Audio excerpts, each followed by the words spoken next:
I remember one day I saw notifications on his handphone and I tell him off. I said, your girlfriend messaged you again. And we start to quarrel and he hit me in the room. He punched me, he pinned me down. It's so painful. He strangled me until I was like breathless already. I feel like I'm dying. All I can think of is my mother because I never get to see my mother. That's where I really feel that I'm all alone. I used to stay with my ex-husband for more than 10 years. Previously, I don't have friends. Yeah, so when I got to know him, he has a lot of friends. And somehow, because I'm married to him, so his friends are like my friends when we go out together and hang out together before we have kids.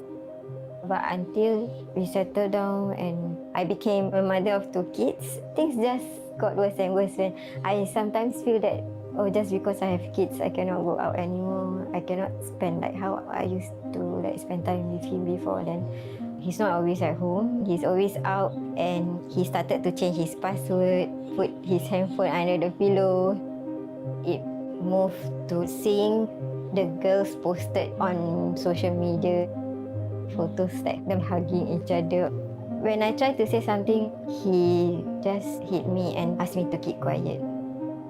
We quarrel almost frequently. Most of the time I got beaten up. And my ex-husband was controlling. He didn't let me see my mom.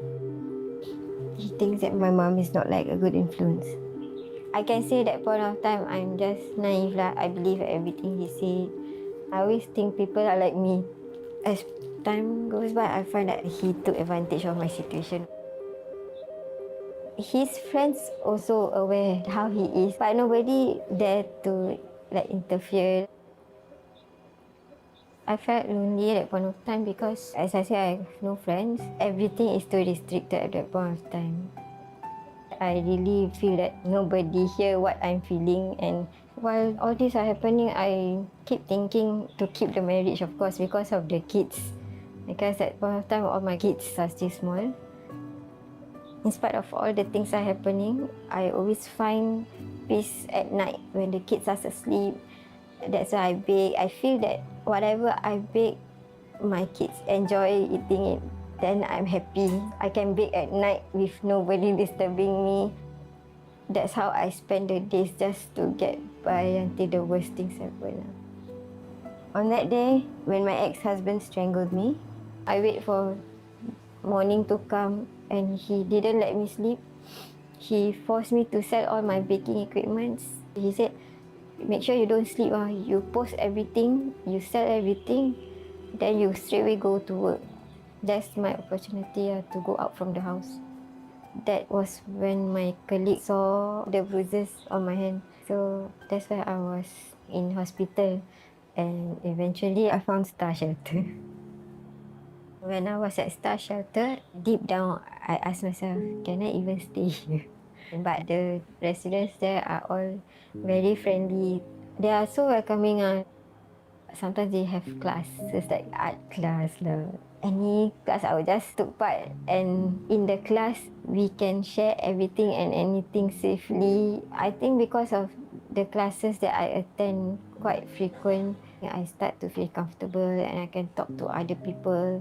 If not, I'll be so quiet, alone by myself. Not long after I stayed there, I become a resident leader. That's where like boost up my self-esteem, I think. So I really feel at home, like everybody is like sister to me. So while staying at Star Shelter, I'm still going through the process of divorce. At the same time, in the middle of the night, I will just sit in the kitchen to bake, to find extra money for my transportation and other needs. Because my kids are schooling, and then I have to find the extra money for lawyer fees, and I know Star Shelter can provide us with financial support. But I'm the type like very paiseh. At Star Shelter, the person who really work closely with me is my social worker lah, because she really work hand in hand with me. So eventually, after leaving star shelter, now I have my own place. And now I feel not so alone compared to last time, because I can still reach out to my social worker at times. There are channels for me to reach out to in case there's anything. My kids, I can see the difference. Back then, quiet. Now they are more upfront. They can speak up. To those who are going through what I went through, you are not alone. Reach out for help. It's also important for you to speak up. I believe it's like two-way thing. Like you are ready to open up to the help that is given to you also.